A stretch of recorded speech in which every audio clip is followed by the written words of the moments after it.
Hey y'all, happy Sunday. I want to talk to y'all about the election. So we're 2 days out from the election, and Arkansas, I want to talk to y'all about Arkansas. Now, Arkansas, they had a map on TV one day showing how we vote. So it was like half and half, blue and red, basically. Now, the difference between the last election and this election is in 2016, by Thursday, this is as of Thursday, like a few days ago. So as of Thursday of last election, we had 449,000 people that had voted. This year,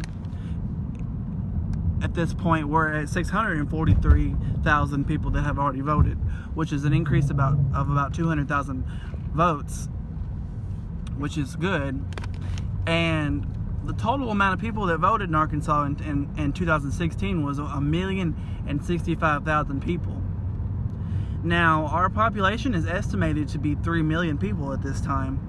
Last election, we had a little over 1.7 million people vote. Now, out of the 3 million people that we have, that's not a very good percentage of people that voted. That's just a little over half. And but now we have 1,811,000 people that are registered to vote, which is an increase of 51,922 people since the last election. Now, the thing about Arkansas, like I was saying, is Arkansas is not just a red state. It's a state that just doesn't vote. Not very many people vote. And those few people that say, oh, it doesn't matter, blah, blah, blah. Hey, if y'all would just get out there and vote, there could be a big change. That we could have a change in Arkansas and make it a blue state. That what is it? 51,922 new voters. They could be the difference maker to turn this state blue and make it a state that voted for Joe Biden and got Trump out of office. We could be the difference maker. And all it takes is for you to go out there and vote. So I really hope everybody goes out and vote and just see what happens. This is the most important election of our lifetime. It really is.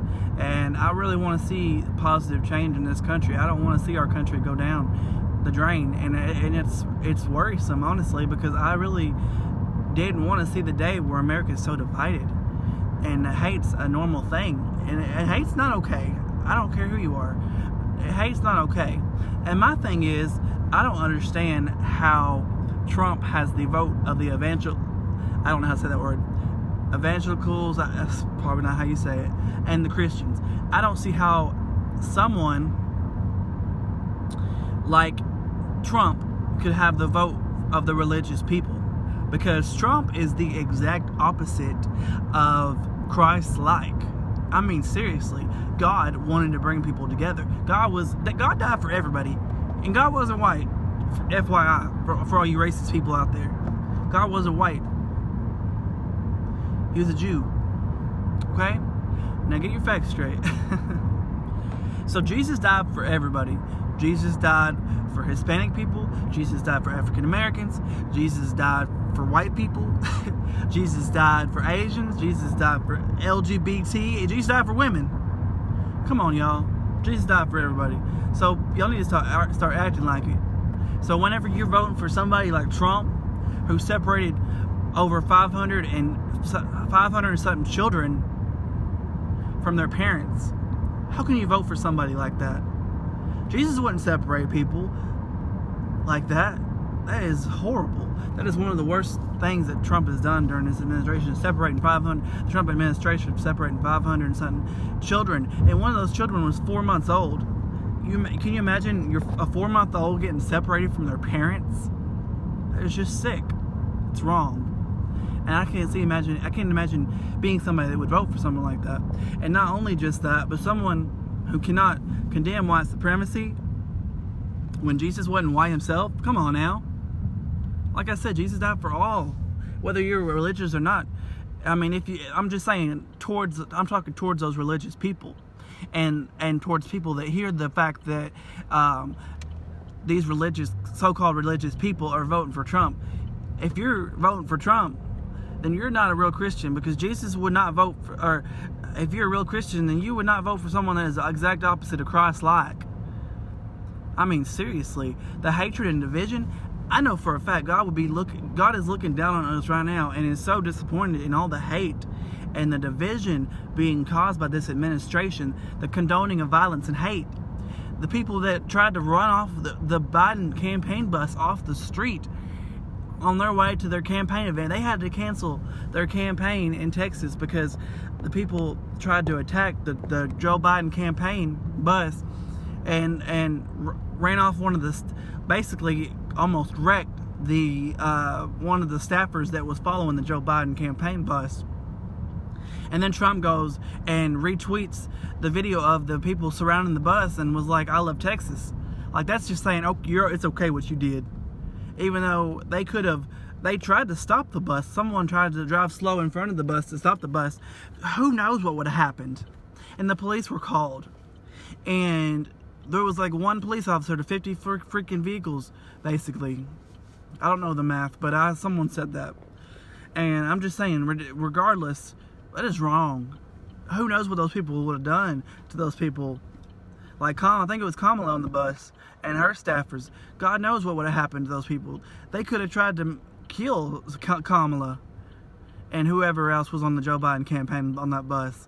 I mean, this is not right. And the fact that Trump's son tweeted before that even happened, for his Trump supporters to go and give Kamala a big Trump train welcome. He basically